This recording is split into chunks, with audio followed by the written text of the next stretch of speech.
이제 목사님께서 저를 여러 가지로 소개를 해 주셨는데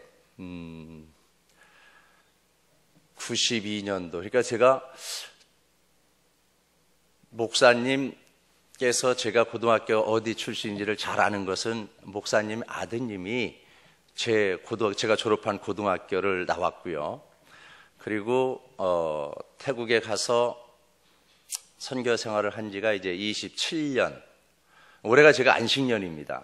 네, 안식년인데 안식년 하면은 교회를 방문해서 그동안 기도해 주시고 후원해 주셔서 감사합니다 하고 인사를 드려야 되는 시간들을 교회를 찾아다니면서 감사 인사를 드려야 되는데 저는 안식년임에도 불구하고 선교지 현장에 현지인 목회를 직접 하고 있기 때문에 현장을 비울 수가 없었어요. 그래서 이번에 한 2주 나와 있는 동안에 사실은 돌아오는 주일날 목사님께 연락을 드렸죠. 주일날 낮예배 때 잠깐 인사드리고 가도록 하겠습니다 했는데 수요일날 오늘 시간을 내주셔서 감사하고요. 장충단 교회에 와서 또 설교한다는 것은 무척 부담도 돼요. 우리 목사님은 우리 교단에서 가장 설교를 잘 하시는 분으로 소문이 나 있는, 또 실질적으로 그리 하고 계시기 때문에 선교사들이 와서 무슨 설교를 하겠어요. 그러니까 태국말로 평생 살아왔던 전데 한국말도 어눌해지고, 그러니까 30년 가까이 시간이 흐르니까 모든 게 이제 한국이 고향 같기도 한데 남의 나라 같기도 하고, 오히려 어떤 때는 태국이 고향 같고 그러면서도 또 현지인들에게 여러 가지 어려움을 겪을 때는 여기 확실히 내 나라가 아니구나, 이제 그런 생각들도 오락가락 하는 게 30년 가까이 된 선교사의 마음이에요. 목사님 말씀하셨는데 저희 딸과 사위가 이제 저희 대를 이어서 일을 하고 선교 사역을 하고 있는데 가끔은 이제 후원이 안 되니까 울 때가 있어요.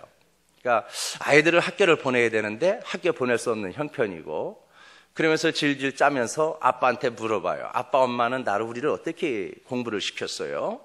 그랬을 때 제가 우리 자녀들에게 늘 자신 있게 하는 이야기, 아빠는 운동선수 생활을 10년을 했다. 그러니까 프로선 생활을 10년 하면서 돈을 벌어놓은 게 많았기 때문에 너희들 공부시키는 거는 별로 힘들지 않았다.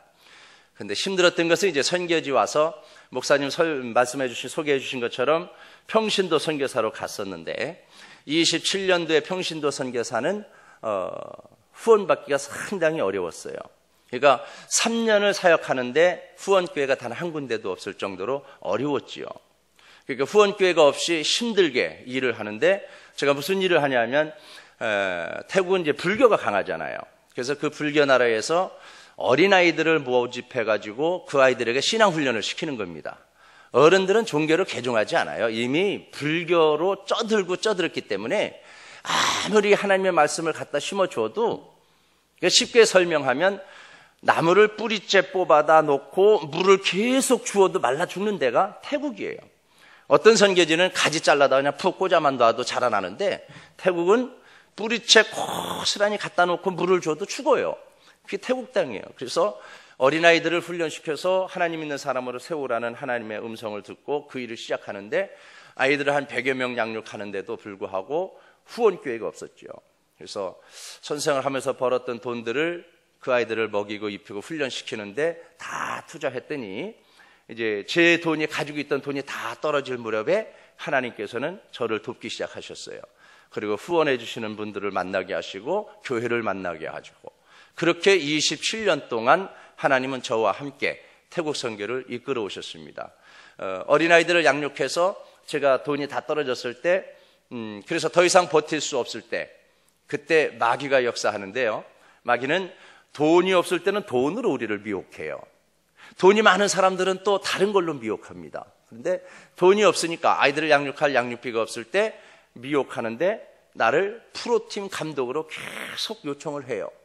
프로팀 감독으로 가면 거기서 받는 월급과 거기서 베풀어주는, 제공하는 모든 것들이 그것 가지고 모든 사역을 다 할 수 있어요. 그래서 갈까?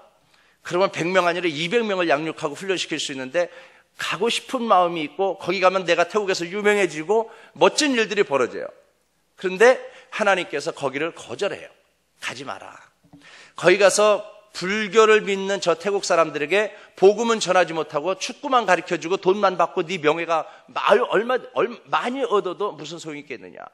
그래서 그때 그것을 거절하고 기도하며 주님을 바라볼 때에 그때 사실은 그때부터 하나님께서 기도로 돕는 분들을 붙여주셨고 후원하는 교회를 붙여주신 것입니다. 이제 오늘 여러분들을 찾아뵌 것은 감사합니다. 고맙습니다. 그 말씀 드리려고 찾아뵙고 싶었고요. 와서 또 그냥 갈 수는 없잖아요. 그래서 목사님 말씀 전해달라고 말씀하셨을 때에 순종하면서 오늘 본문 말씀을 읽었던 것입니다. 공력을 불에 타지 않는 공력을 쌓으면서 살자라는 제목인데 나무와 풀과 집, 금과 은과 보석으로 쌓는 공력이 있는데 불에 타 없어진다는 거죠. 주님이 언젠가 재림에 오실 때에 불로 심판하시는데 그때 내가 평생을 살면서 쌓은 나의 삶의 터전이 주님이 불로 심판하는 그날 타 없어져 버린다면 저와 여러분들의 인생이 어떻게 될까? 하나님을 믿고 하나님을 위해서 평생을 살았고 교회에서 헌신하고 살았는데 주님 오신 그날 불로 심판하는 그때 내가 준비했던 모든 것들이 다 불살라져 버리고 마지막 내 목숨 하나 건지는 부끄러운 구원을 얻는다면 저와 여러분들의 신세가 어떻게 될까? 불에 태워지지 않는 공력을 쌓는 그 사람이 누구냐? 주님 오시는 그날 불로 심판할 때 많은 사람들이 아우성치고 어떤 사람들은 또 지옥으로 떨어지기 때문에 고통스러워하는 그 시간에도 하나님을 위해서 살아왔던 저와 여러분들이 쌓은 그 공력 때문에 하늘나라에 저와 여러분들의 삶의 선물이 하나님의 선물이 가득 차 있는 그 삶의 현장에 우리가 놓여 있을 때에 그때 우리의 기쁨이 얼마나 행복하겠냐 이 말입니다. 주님은 오늘도 저와 여러분들에게 그 말씀을 하는 거예요. 내가 너희들을 심판하러 올 때 불로 심판할 때에 불에 타버리는 나무와 집과 풀로 공력을 쌓지 말고 불에 태우고 또 태워도 그 양과 질이 조금도 변함이 없는 그 공력을 쌓으며 살아라. 금과 은과 보석은 불로 태우고 또 끓여도 그 양과 질에는 전혀 변함이 없습니다. 이것이 보석이요 금인 것입니다. 그러면 성경에 말하는 금과 은과 보석은 뭐예요? 영원히 변치 않는, 영원히 우리와 저와 여러분들과 함께 하시는 예수 그리스도를 표현하고 있는 것입니다. 그러니까 이 땅에 살면서 언제 주님이 저와 여러분들을 부르실지 모르지만은 주님이 저와 여러분들을 부르시는 그날, 주님 앞에 서는 그날, 우리가 평생 동안 살아오면서 쌓아놨던 공력들, 살면서 생활하면서 얻었던 하나님 앞에 준비해놨던 그것들을 하나도 잃지 않고 하나님의 상급으로 받는 그 삶을 살았으면 좋겠다는 것이 하나님 아버지의 간절한 소망입니다. 그러니까 저와 여러분들은 오늘부터 예수 그리스도, 불에 태워도 태우지 않는 은과 금과 보석 같은 변함없는 예수 그리스도의 그 사랑 안에서 주님이 주시는 능력과 권능을 부여잡고 주님께서 원하시는 예수 그리스도를 위한 삶을 살아가시기를 주의 이름으로 축복합니다. 선교지에 제가 가서 사는 것이 그렇습니다. 저의 삶의 목표는 저의 큰딸이 선교사로 헌신해서 사위와 함께 일을 하고 있습니다. 둘째 딸은 전 세계에서 유명하다고 하는 10대 안에 드는 대학교를 졸업했고 3년 만에 졸업해서 직장생활을 1년 하고 1년 동안 직장 한 생활한 그 아이를 제가 너 결혼해서 그만 이제 시집 가면 우리와 살 수 있는 시간이 없으니까 1년만 우리와 엄마 아빠랑 같이 살자 해서 그 아이를 설득해서 지금 태국 땅에까지 불러왔습니다. 제 속의 마음은 뭐예요? 우리 큰딸과 사위가 선교를 하는 것처럼 둘째 딸도 하나님을 위해서 일하면서 살았으면 하는 겁니다. 왜냐하면 그 삶이 가장 복되기 때문이에요. 물론 선교사의 길을 가다 보면은 인간적인 관점으로 볼 때는 돈도 없고 명예도 없고 모든 것이 슬플 수밖에 없는 그러한 현상처럼 보여요. 그런데 주님의 관점으로 바라본다면 선교의 일을 하는 이것만큼 값지고 귀한 것이 없다라는 것입니다. 주님이 심판하는 그날 내가 내놓을 수 있는 것은 이 선교 사역하면서 살았던 것들, 내가 그리스도의 복음을 증거했던 것들, 죽어가는 저 태국 사람들에게 그리스도의 빛을 증거했던 것들, 그래서 저들이 예수를 만나서 하나님의 사람으로 세워줘서 그들이 또 다른 보석을 상성케 되어지는 그 삶, 그것을 통해서 하나님 앞에 자랑할 수 있는 그것. 그래서 저는 우리 자녀들이 계속해서 선교 사역의 일을 했으면 하는 바람이 제 욕심이에요. 큰딸은 이미 자녀를 둘이나 낳았어요. 큰아이가 손녀고 6살이고 둘째가 아들인데 이 아이들이 하나님의 사람으로 성장해서 동일하게 할아버지가 했던 그 선교, 엄마 아빠가 했던 선교를 동일하게 이어서 3대 4대로 이 일을 이뤄가기를 바라는 것이 소망이에요. 그래서 우리 손주 녀석을 5살인데 그 아이에게 축구를 가르치고, 축구를 가르치는 것은 공부하고 축구하면서 이 사역을 계속해서 이 아이들이 이어서 사역을 했으면 하는 바람과 꿈입니다. 이 마음이, 제 마음속에 일어나는 이 마음이, 때로는 저도 마음이 아프기는 해요. 육적인 생각으로 이렇게 바라보면은, 이 아이들이 선교사의 길을 갈 때에 제가 걸어왔던 이 선교사의 길을 걸어가는 그것이 얼마나 힘들고 어려울까. 이 아이들이 그 길 가는 게 사실 한편으로는 마음이 애리기도 해요. 그런데 이것은 육적인 생각이고, 하나님의 관점으로 다시금 되돌아봐서 하나님께서 원하시는 삶으로 되돌아볼 때에는 이것만큼 복된 길이 없다는 겁니다. 저는 여러분들이 하나님께서 기뻐하시는 삶을 사시기를 주의 이름으로 축복합니다. 무엇을 위해서 살고 있습니까? 여러분들은 무엇을 위해서 살고 있냐 이 말입니다. 주님이 여러분들을 만나서 여러분들을 부르시는 그날 너 무엇하고 있다가 왔냐?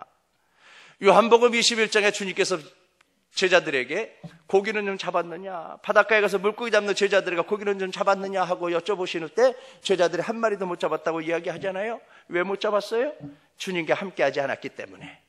예수 그리스도와 함께하면은 그물에 고기가 가득 찰 수 있음에도 불구하고 그들은 그 주님을 잊어버리고 자기들 속에 오른 대로 살아갔던 것이고, 자기들의 기술로, 의지로 고기를 잡았을 때는 단 한 마리도 잡지 못했다고 하였습니다. 주님은 여러분들에게 동일하게 이 시간에 물어봅니다. 고기는 좀 잡았느냐고. 인생 살면서 어떤 고기를 잡았는지 스스로 오늘 내 삶을 되돌아보는 것입니다. 여러분들은 좀 고기를 잡았습니까? 평생을 돈을 벌기를 원했고, 자식들을 잘 공부시켜서 멋진 사람으로 세우기를 원했고, 좋은 직장에 보내기를 원한 여러분들의 평생 수고하고 노력하면서 달려왔던 그 삶의 현장에 어떤 열매가 맺혀 있냐 하는 것입니다. 하나님께서 기뻐하시는 성령의 열매를 맺지 못했고, 하나님께서 원하시는 말씀의 열매를 맺지 못했고, 하나님께서 그토록 원하시는 복음 증거하는 복음의 열매를 맺지 못하고 살아왔다면 여러분들의 삶에 힘써왔던 모든 것들은 불에 타 없어질 것들을 위해서 다른 데 해오지 않았는가를 되돌아보는 시간을 갖자는 것입니다. 이제는 주님이 오셔서 불러 심판해도 내가 꿈꾸며 일해왔던 모든 이 손으로 땀 흘려 수고했던 것들이 하나도 없어지지 아니하고 여전히 주님 앞에 보석같이 빛날 그리스도의 복음의 열매를 맺으며 살아간다면, 주님께서는 여러분들뿐만 아니라 여러분들 그렇게 염려하고 걱정하는 여러분들 자녀들까지도 주님께서 책임지시고 복된 길을 걸어가게 하실 줄로 저는 확실히 믿습니다.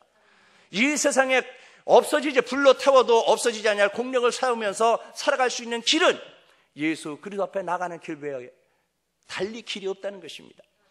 제가 오래전에 어느 지역의 시골에 갔을 때에, 이웃 나라에 갔을 때입니다. 이웃 나라라고 해봐야 라오스라고 하는 나라의 스포츠 선교를 그 나라에 또 하려고 제자들을 파송해서 거기서 스포츠 사역을 할 때에 현지인 목사님이 깊은 산속에 폭포가 있는데 거기를 좀 구경을 하자고, 시간이 좀 여유가 있으니까 거기를 한번 가자고 해서 따라갔어요.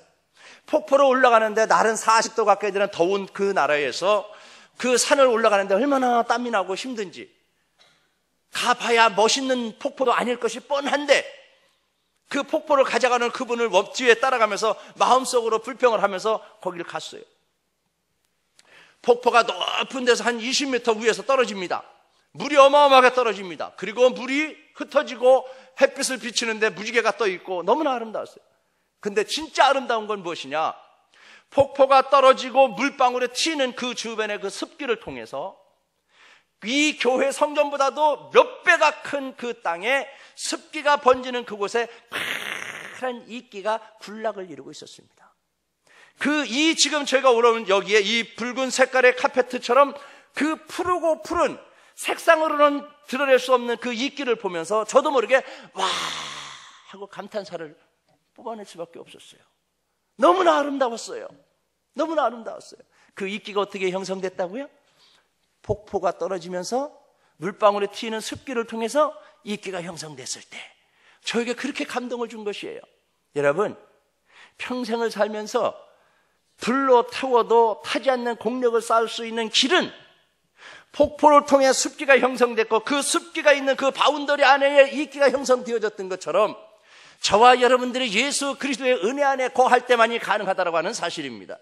주님의 은혜 안에 거할 때, 말씀 안에 거할 때, 기도 안에 거할 때 내가 바라보는 모든 것들이 하나님께서 이루어 주실 것을 확실히 믿고 살아갈 때에, 그래서 주님의 손을 붙들고 주님과 함께 걸어갈 때에 우리의 삶 속에 그 이끼 같은 생명이 살아난다고 하는 사실입니다. 이것이 불에 태워도 타지 않는 공력을 쌓는 삶입니다. 오직 예수 그리스도. 이 땅에서 뭔가를 얻으려고 하는 것이 아니라 그 하늘나라에 쌓아놓을 수 있는 그 공력 있는 삶. 내가 편안하게 살기 위해서 다른 발버둥 치는 것이 아니라 그리스도 예수 그리스도를 증거하는 이 삶. 예수가 하나님의 아들이고 그분이 우리의 축복자고 그분이 우리의 길이고 생명이다. 이것을 나누며 사는 것이 우리에게 가장 복된 삶이다, 이 말입니다. 저는 태국에서 설교할 때 늘 이 말만 합니다. 예수 그리스도와 함께하자. 오늘도 주님은 주님과 함께하자고 저희들을 부르시고 내게로 돌아와라고 주님은 말씀하시고 나와 함께하자라고 주님은 저와 여러분들을 부르셨습니다. 오늘도 이 수요 예배에 오신 여러분들을 주님께서 얼마나 행복해 하실까? 얼마나 여러분들이 주님 수요 예배들을 드리는 이 예배를 주님은 얼마나 기뻐 받으실까? 그리고 오가는 길들 속에서 주님의 여러분들과 늘 함께 계시는 것을 마음으로 느끼고 오셨습니까? 교회를 걸어오면서 예배당 문을 열고 들어오면서 주님이 먼저 이곳에 와 계시고 사랑하는 딸아, 사랑하는 아들아, 네가 오늘도 나를 예배로 왔기 때문에 내가 너무 행복하단다. 그 주님의 마음이 우리 심령 속에 와 닿았냐 이 말입니다. 찬양을 할 때 주님께서 네가 찬양을 해주니 내 마음이 기쁘구나 라고 주님 기뻐 눈물 흘리시는 주님의 그 모습을 우리는 볼 수 있어야 한다는 것입니다. 말씀을 읽을 때마다 그 말씀을 통해서 우리를 위로해 주시는 주님, 우리 기도할 때마다 우리의 슬픔을 아시고 우리의 눈물을 닦아주시는 그 주님의 손길, 그리고 오늘도 여전히 우리를 품어주시면서 내가 너와 함께하느니라, 아들아 딸아 내가 너와 함께한다, 내가 너를 사랑한다, 나는 너의 주인이라고, 나를 붙들고 나와 함께 살자, 나와 함께 가자. 주님은 늘 저와 여러분들을 함께 가자고 부르십니다. 그 부르심에 예민하게 귀를 기울이시고 주님이 여러분들을 언제 어디로 어느 곳으로 부르시든지 그 부르심에 속히 응답하여 주님과 함께 동행하는 발길이 되기를 축복합니다. 그 주님과 함께 할 때만이 여러분과 저와 인생이 달라질 줄로 저는 믿습니다. 주님과 함께 할 때만이 가능한 것입니다. 주님과 함께 하지 않을 때에 우리의 언어가 달라져요. 주님과 함께 하지 않을 때 우리의 행동이 달라집니다. 주님과 함께 할 때와 함께 하지 않을 때에 우리의 생각과 언어와 행동이 완전히 달라지는 것입니다. 바쁜 와중에도 어느 목사님께서 중국의 일 때문에 저를 초청해서 중국을 가야 할 일이 있었습니다. 그리고 그 목사님과 대화를 나누는 동에 그 목사님께서 이런 말씀을 하세요. 우리 교회 당회에서 내게 모든 문제들을 맡겨주면 우리 교회를 그냥 창공을 날라다니게 만들 수 있을 터인데 직분자 되시는 분들이 사사건건 제동을 걸어서 꿈꾸는 일들을 못하고 있다는 거예요. 그래서 그것이 마음이 아프고 답답하다는 거예요. 그 교회 당회원들은 어떻게까지 하냐고 물어봤더니, 무엇이 그렇게 힘드시냐고 물어봤더니 교회 직분자 분들이 교회에 와서 전기담화 하나 갈고 또는 교회에 무슨 부서진 것들 부속 하나 바꾸고 일하고 교회에서 다 물건 사다가 대주고 한 번 기술이 있어서 그거 갈아 끼워주는데 그 수고비를 하루 일당들을 다 내놓으라고 한다는 겁니다. 혹시 장충단 교회도 그런 분들이 계신 건 아니겠지요? 전기담화 교회에서 교회 재정으로 전기담화까지 사다 주고 그거 하나 가는데 이 수고비를 청구해서 받아가는 이 직분자의 삶은 불에 타 없어질 공력을 쌓는 것입니다. 그러나 이 전기 담아 없어서 교회 돈으로 사다 주는데 목사님 그거 교회 돈으로 할 필요 없습니다, 제가 사다 갈겠습니다 해서 끼워 놓는다면 하나님은 그 손길 위에 축복하신다 이 말입니다. 이렇게 주님과 함께 늘 살아가는 사람은 주님을 마음에 품고 사는 것입니다. 생각이 이미 주님과 함께 늘 동일하게 되어져 있습니다. 주님과 나와는 하나입니다. 이 주님과 나와의 이 영으로 하나 되어지면은 우리가 말로 이어질 때 말도 기쁨과 감사의 말이 나오게 되어져 있습니다. 원망과 불평했던 사람도 주님과 함께 있으면 원망과 불평은 사라지고 이제 감사의 제사를 쌓게 됩니다. 생각이 주님과 하나가 되면은 우리의 입술에서 나오는 모든 말들도 감사의 제사를 그리고 찬양을 주님 앞에 올려드리게 되어져 있습니다. 그렇게 생각이 바뀌고 우리의 삶이 감사로 바뀌어지면은 우리의 삶도 생각과 말이 감사까지 이어지면 우리의 삶도 감사하는 삶을 살아가게 되어져 있고, 그렇게 감사하는 말을 하고 감사하는 삶을 살아갈 때에 하나님은 저와 여러분들과 함께하여서 우리가 손으로 하는 모든 일 위에 복의 복을 더해 주리라. 내가 너의 손에 능력을 주리라. 내가 하늘의 것과 땅의 권세를 내가 받았다. 그 권세를 너희들에게 주겠다. 그리고 열쇠 되신 예수 그리스도께서 여러분들에게 열면 열 수 있는 능력의 열쇠를 여러분들의 주심으로 인해 필요한 것들마다 열어서 내 것으로 소유할 수 있는 그 은혜의 자리로 여러분들을 이끄신다 이 말입니다. 뭐 할 때요? 주님과 함께 할 때에, 주님을 사모할 때에. 저는 그래서 주님 앞에 늘 물어봅니다. 하나님, 제가 선교사로 왔는데 무슨 일을 하는 것이 하나님 앞에 가장 복된 일일까요? 처음에는 일을 많이 해야 되는 자고 일하느냐고 정신없이 뛰어다녔습니다. 근데 성경은 분명하게 이야기합니다. 내 일은 네가 나를 아는 것이라고. 저와 여러분들이 하나님을 아는 것이 하나님의 일이라고 이야기하십니다. 하나님은 무엇을 할까요? 하나님의 어떠한 모습을 알라고 하는 것입니까? 하나님의 사랑이 어떠한지, 예수 그리스도의 십자가의 사랑이 무엇인지, 너희 안에 이 마음을 품으라고 예수 그리스도의 마음이니 그 예수 그리스도의 마음이 무엇이냐 말입니다. 성경은 쭉 설명합니다. 하나님 아버지와 동등한 입장을 취하지 아니하고 낮고 천한 인간의 모습을 입고 이 땅에 오셔서 저와 여러분들의 죄를 용서해 주기 위해서 십자가에 지시고 그 십자가의 번제물로 죽으신 그 예수 그리스도, 그 마음 품으라는 것입니다. 그 사랑 품으라는 것입니다. 이 예수 그리스도의 십자가의 죽음까지 나의 몸을 번제물로 드리기까지 사랑하는 이 사랑하는 마음을 품는다면 우리가 누구를 미워하고 누구를 원망하겠습니까? 그 주님 앞에 감사할 수밖에 없지 않겠습니까?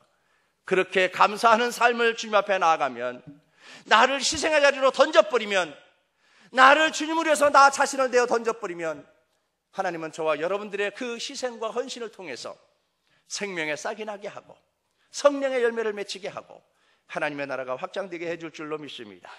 그것이 불에 타지 않는 공력의 삶입니다. 그 삶을 사시기를 주의 이름으로 축복합니다.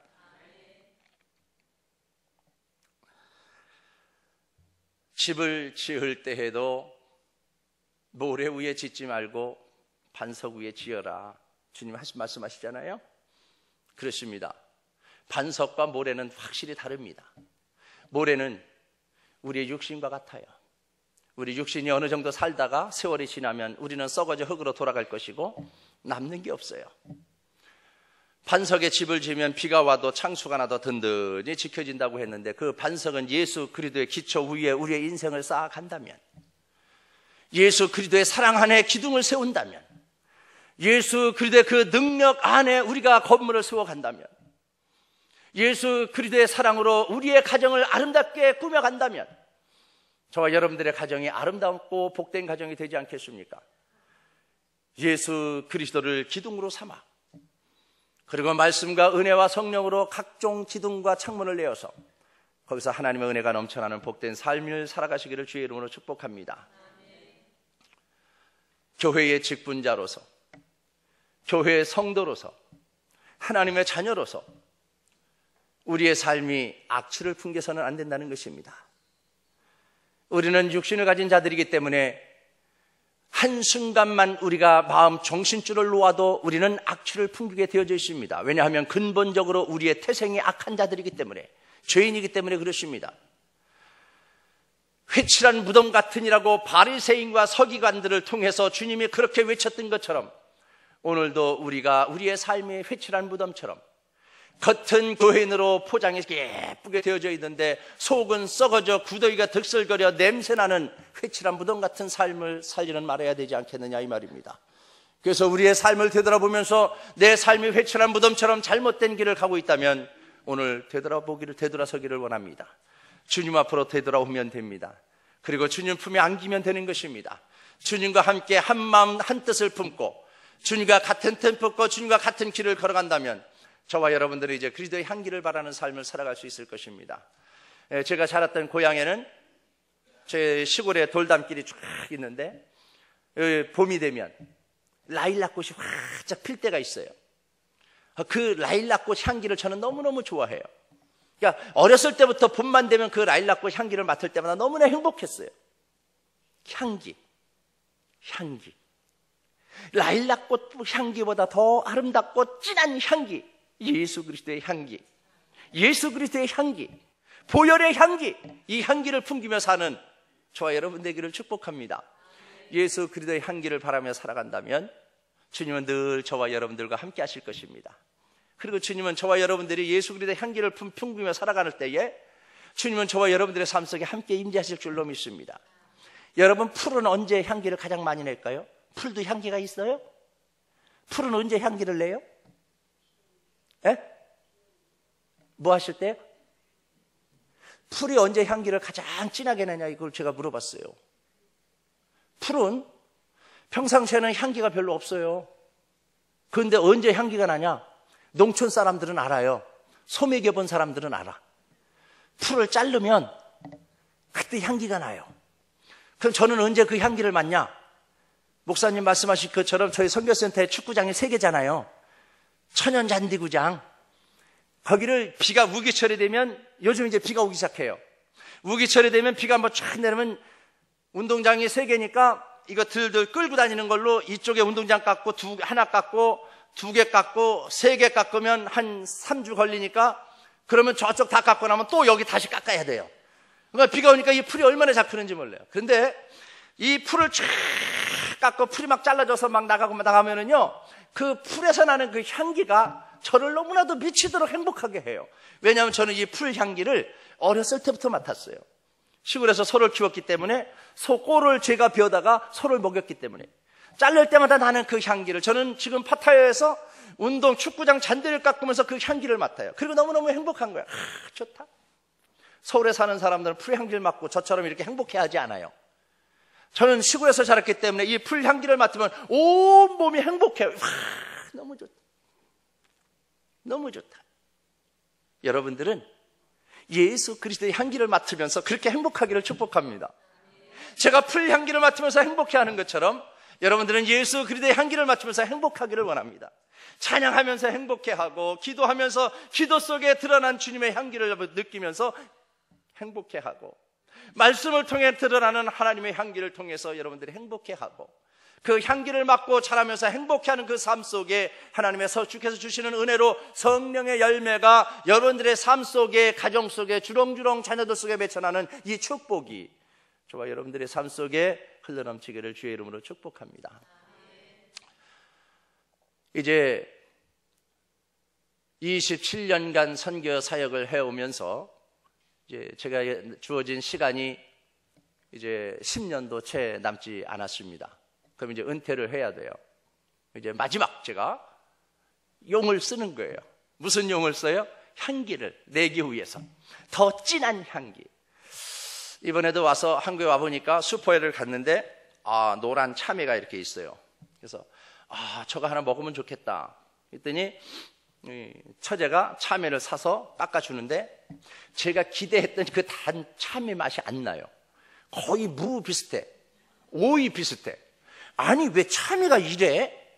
왜 참외가 단맛이 안 나고 이렇게 찝찝한 거는 태국말인데 이걸 뭐라고 그러는 거지?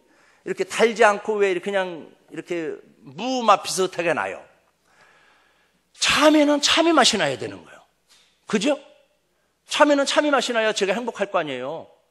근데 참외가 무 맛이 나니까 제가 행복하지 않아요. 왜? 주님도 마찬가지예요. 저와 여러분들이 하나님의 자녀예요. 하나님의 자녀의 입술 속에서 찬양이 넘쳐나야 돼요. 그렇죠? 이게 그리스도의 향기예요. 저와 여러분들의 입술 속에서 기도가 넘쳐나야 돼요. 이것이 향기예요. 저와 여러분들이 말씀을 보아야 해요. 이 말씀 속에 말씀을 보는 이 말씀의 향기가 있어야 해요.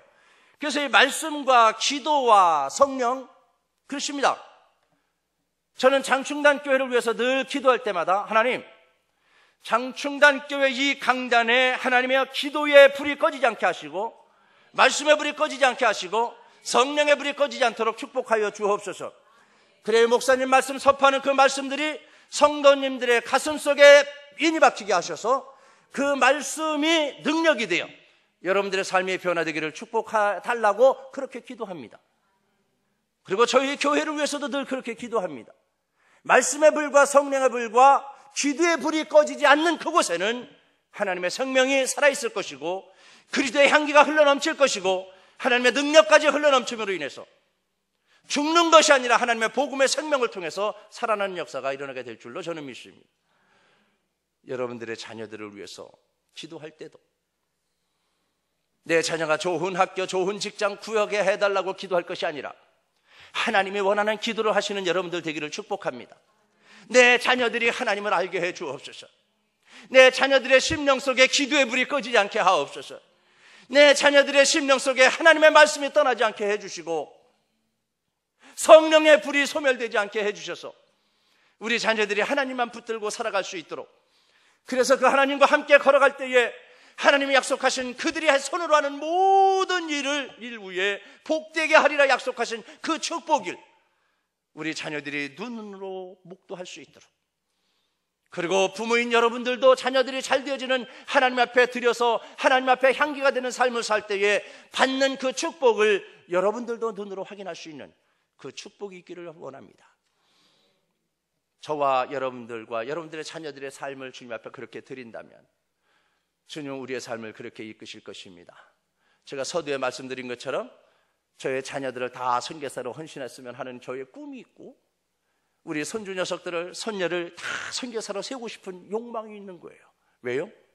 그것이 가장 복된 삶이고 그것이 불로 태울 때 공력으로 남는 가장 값진 삶이기 때문에 그렇습니다. 우리 아내는, 아니 우리 아내가 아니라 제 아내는 큰딸이 선교사를 하겠다고 할 때에 안 된다고 그랬어요. 처음에는. 왜 안 된다고 그래요? 그 길이 너무 힘드니까. 무슨 누구 마음이에요? 하나님의 마음이에요? 엄마의 마음이에요? 엄마의 마음. 그래요. 하나님의 마음보다 엄마의 마음이 앞섰어요. 그러니까 너는 안 했으면 좋겠다. 엄마의 눈물을 보고서도 네가 이 길을 가려고 하니? 너만은 편하게 살고 싶게, 너만은 편하게 살고 싶은 것, 편하게 사는 것을 보고 싶다는 거예요. 엄마니까. 그런데 기도할 때, 기도하니까 하나님이 뭐라고 그러세요? 네 딸이 주의 길을 가는 게 가장 그 축복계를 알면서도 그 인간적인 좁은 소견에 딸이 곧 고생되는 그 길을 걸어가는 것이 아프다고 너는 그 길을 가지 말라고 딸한테 권면을 하냐? 내가 너를 위해 십자가 질 때의 모습을 생각하냐? 내가 너를 살리려고 십자가를 지고 간 그 길을 너는 기억하니? 주님이 직접 대고 저희 아내에게 물어본 것입니다. 내가 십자가를 지고 걸어간 그 길, 내가 이것이 힘들다고 그 길을 포기했다면, 내가 십자가를 지고 가는 그 길을 아버지여 아버지의 뜻대로 하옵소서, 그 말을 하기 직전 할 수만 있으면 이 잔을 내게서 지나가게 해달라고 부르짖던 그 예수님의 기도. 그래서 그 십자가를 버리고 다른 길로 갔다면 저와 여러분들은 영원히 구원의 축복의 길은 맛볼 수 없는 것이었습니다. 내가 너를 위해서 이렇게 죽었는데도 무엇이 부족하냐 이겁니다. 그리고 주님이 그 환상을 보고 그 음성을 듣고 집사람이 주님 원대로 하옵소서. 그리고 우리 딸은 선교사로 온 겁니다. 저는 우리 손주 녀석에게 축구를 가르치려고 애를 써요. 왜요? 그 아이가 저를 대신해서 축구선수가 돼서 그 사역을 또 이어갔으면 해서.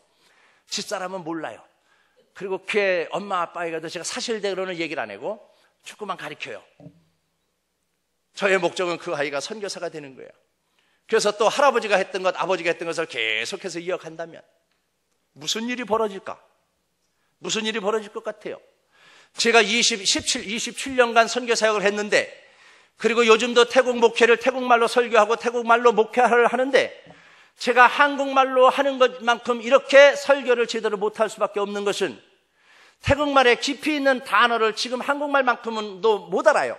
지금 한국말도 오래됐기 때문에 시원찮은데 이만큼도 못하고 태국말로 하려면 또 줄여서 간단하게 설명을 해야 해요.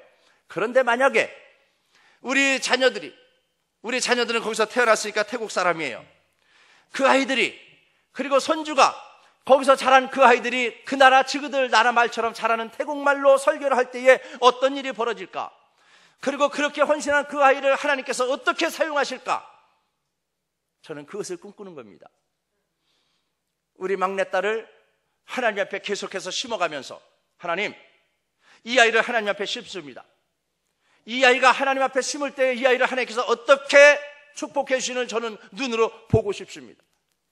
그렇게 하나님 앞에 계속해서 심었을 때 하나님은 한순간도 외면하지 않고 그 아이와 늘 함께 하셨고, 좋은 대학교 졸업하게 하셨고, 졸업한 후에 직장도 구해서 일하게 하시고 오늘까지 오게 하셨어요. 오늘까지 이끄신 하나님은 그 아이를 하나님의 일을 할 수 있도록 축복하실 줄 믿고 오늘도 감사하는 것입니다. 저보고 여러분들이 미쳤다고 할지 모르겠지만은 그렇습니다. 여러분, 미치려면 확실히 미쳐야 돼요. 설 미치는 게 문제지 확실히 미치면은 괜찮은 것입니다. 확실히 예수 그리스도 앞에 미치시기를 원합니다. 아멘 하신 분들은 아주 대단히 신경 쓰셔야 돼. 이게 이제 보통 약속, 언약이 아니에요. 태국이 날이 더우니까 정신줄을 놓는 분들이 가끔 있어요. 이분들이 특징이 뭐예요? 항상 무거운 짐을 지고 걸어요. 이분들이 대로를 걸어가는데 화물차가 와도 안 피해요. 그분들의 생각 속에는 내가 가는데 저 차가 와? 저거 부딪히면 차가 다 박살난다고 생각하는 거예요. 그러니까 차가 다 피해가. 저거 나한테 못 덤비잖아. 그리고 그분들은 왔다 갔다 하지 않아요. 큰 대로를 일직선으로만 계속 가요. 좌로나 우로나 치우치지 않아. 미친 사람은 한 길만 가는 거예요. 두려움이 없어요. 그러니까 이 미친 사람이 가장 능력 있는 자요, 강한 자라 이 말입니다. 그러니까 여러분들도 예수 그리스도 앞에 미치시기를 주의 이름으로 축복합니다. 그분에게 미치면은요, 우리의 인생이 달라져요.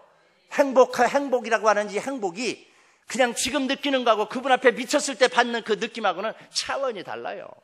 이 맛을 안 사람은 못 넣는 거예요. 여러분, 노름꾼들이 왜 노름을 손에서 못 놔요? 그 맛을 못 넣기 때문에 계속 하는 거예요. 낚시꾼들 왜 계속 바닷가로 가요? 이 땡기는 이 맛 때문에 하는 거예요. 선교사 왜 선교지에서 그 짓을 해요? 이 하나님 앞에서 은혜 받을 때마다 느끼는 이 느낌, 이 기쁨, 이것 때문에 하는 거예요. 아무리 힘들어도, 여러분들이 볼 때 힘든 것 같아도 내 심령 속에 넘쳐나는 이 희열과 기쁨과 감사를 무엇으로 감당하겠어요? 제가 무엇이건데 태국서 선교할 때, 복음을 증거할 때에 외국 사람이 태국말로 설교하는데 뭐 하려고 태국 사람들이 우리 교회를 오겠어요? 그렇잖아요. 태국 사람들이 태국말로 설교할 때 더 잘하는 교회가 수두룩할 텐데 왜 그 교회가 성장하지 못하는데 왜 우리 교회들은 한 명, 두 명씩 올까? 하나님의 은혜잖아요. 미친 놈이 있기 때문에 미친 사람들을 하나님께서 자꾸 불러부르는 거예요. 주님 앞에 미치면은 주님의 은혜와 축복이 계속해서 저와 여러분들의 가정으로 우리 자녀들에게 계속해서 달라붙는 거예요. 그게 하나님의 축복의 방법이에요. 예수한테 미칩시다. 하나님한테 미치면 여러분들의 삶이 주님의 은혜와 축복 속에 풍성해질 줄로 믿습니다. 내일을 준비한다고요? 저는 선교지 와서, 목사님 계신데 이야기에 참 죄송하지만은 은퇴 앞둔 목사님들이 와가지고 노후 준비, 연금 문제 어쩌니 하루 종일 다니면 그 얘기만 해요. 연세 드신 분들 오시면은. 아니, 선교사는 아무것도 없어도 있는, 그게 선교사한테 염장 지르는 것도 아니고 뭔 짓을 한 건지 나는 이해가 안 돼. 거기 가서 왜 그 얘기를 하냐고요. 노후 대책은 예수 그리스도 그분 한 분이면 족한 것입니다. 여러분, 아무리 많은 돈을 모아놔도 오늘 밤에 하나님이 부르시면 그냥 가야 되는 거예요. 빈손으로 가요. 그러니까 우리의 노후는 누구예요? 그분이에요. 그분과 함께 행복한 삶 사시기를 주의 이름으로 축복합니다. 노후 대책도 그분이 준비하십니다. 그러면 우리의 인생은 행복하신 것입니다. 행복한 겁니다. 기도하겠습니다.